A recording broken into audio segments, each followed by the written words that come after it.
Hello दोस्तों, मेरा नाम है लहर सिंह। आप देख रहे हैं फिल्म लहर। दोस्तों, हम बात करने वाले कल के टेस्ट एडी की एंडिंग एक्सप्लेनेशन की और पोस्ट क्रेडिट सिंह की। दोस्तों, हम बात करने वाले हैं।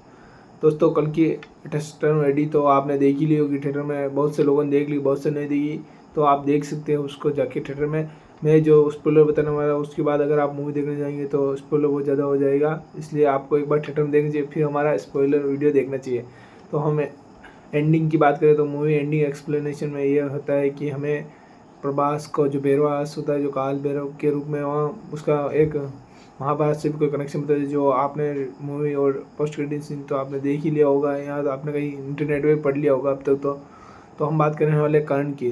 दोस्तों, कर्ण को जिस तरीके से उस समय दिखाया गया उसी समय इसमें भी दिखाया गया है। हम दोस्तों की हम कर्ण की बात करें, कैसे ट्रांसफॉर्म होता है संभाले के अंदर कर्ण, और उसके बाद वो कमांडर मानस को कैसे ख़त्म करता है और स्मृति को बचा लेता है।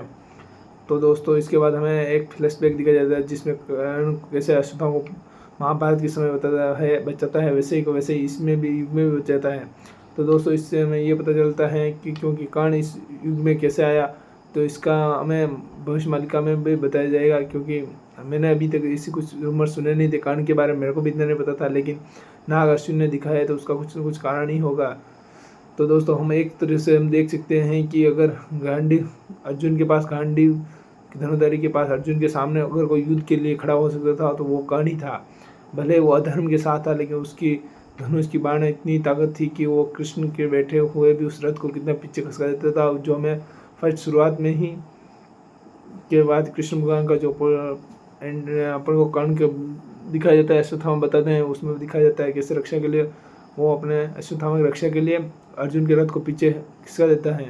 तो उस हिसाब से ऐसा होता है कि सुप्रीम यास्किन को जो धनुष मिलता है काउंसिलिंग बाइंड दिए जाने पर, तो उसको पोस्ट क्रेडिट सीन में देख सकते हो उसे उठा लेते हैं। तो इसका मतलब वो गॉड किलर वेपन है, जो गांडीव है धनुष, वो अर्जुन का है, जिसको देवताओं को भी हरा सकता है। तो इससे में अगर बल्कि भगवान का जन्म के समय अगर कालनी या फिर अपने सुप्रीम यास्किन अगर उस धनुष को लेकर अगर युद्ध में तार में उतर गए तो उसको रोकने के लिए कोई तो होना चाहिए, क्योंकि अश्वत्थामा उन्हें नहीं रोक सकते, क्योंकि एक धनुधारी को रोक सकता है। और जिस धनुष के सामने विजय धनुष वो अगर परशुराम का दिया हुआ, तो वो तो कर्ण ही है जो उसे रोक सकता है। और हमें नेक्स्ट पार्ट में यही दिखाया जाएगा कि कर्ण कैसे अपने भैरवा सुप्रीम यास्किन से लड़ते हैं दोस्तों। और दुलकर सलमान जो अपने को कर्ण को गुरु की तरह ट्रेन करते हैं, तो वो भी अब परशुराम का रिस्पॉन्स दे रहे हैं। क्योंकि पोस्ट क्रेडिट सीन के बाद लोगों के कमेंट आने स्टार्ट हो गए थे कि दुलकर सलमान भी परशुराम है। तो दोस्तों, यूँ है कि भैरवा ने बचपन में ही अपने पिता को बेच दिया था दुलकर सलमान को, जो कैप्टन थे।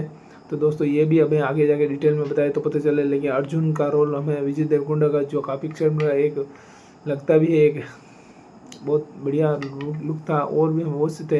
कृष्ण का मैं चेहरा रिवील नहीं करवाया, लेकिन नागार्जुन बहुत चालाक थे, लेकिन फिर भी सोशल मीडिया के जरिए हमें पता चला कृष्ण कुमार उसमें कृष्ण का रोल निभा रहे हैं। तो वो भी एक नया चेहरा है जो उभर रहा है। वैसे तो किसी मेन किरदार को भी ले सकते हैं, लेकिन नहीं, नागार्जुन ने जो भी चूज़ किया अच्छा ही किया होगा।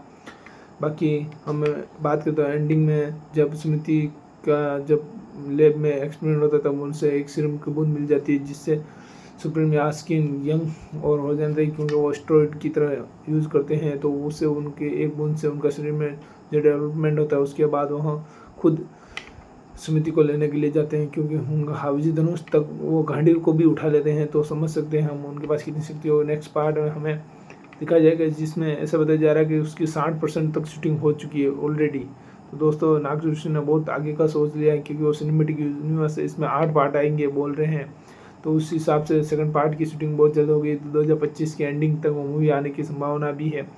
देखो, ऐसा पहले भी हुआ, बहुत सी मूवीज़ की शूटिंगें पहले भी हो चुकी थी, लेकिन उनको आते आते कम से कम 2-3 साल तो लग गए, क्योंकि एडिटिंग स्किल को देखना पड़ता है, कहाँ कहाँ वीएफएक्स की ज़्यादा कमी रहती है, वहाँ पर वो डबिंग को लेकर चर्चा रहती है। लेकिन अब उनको 2025 नहीं तो 26 में हमें कल की पार्ट 2 देखने को मिल जाएगा। तब तक के लिए धन्यवाद। तो और ऐसे बने रहिए हमारे साथ में। अगर आपको भी कोई इससे रिलेटेड कोई कमेंट करना है तो हमें कमेंट कीजिए, ताकि हम उस पर अगले वीडियो बना लें। लेकिन तब तक के लिए धन्यवाद, ऐसे बने रहिए। Bye bye, take.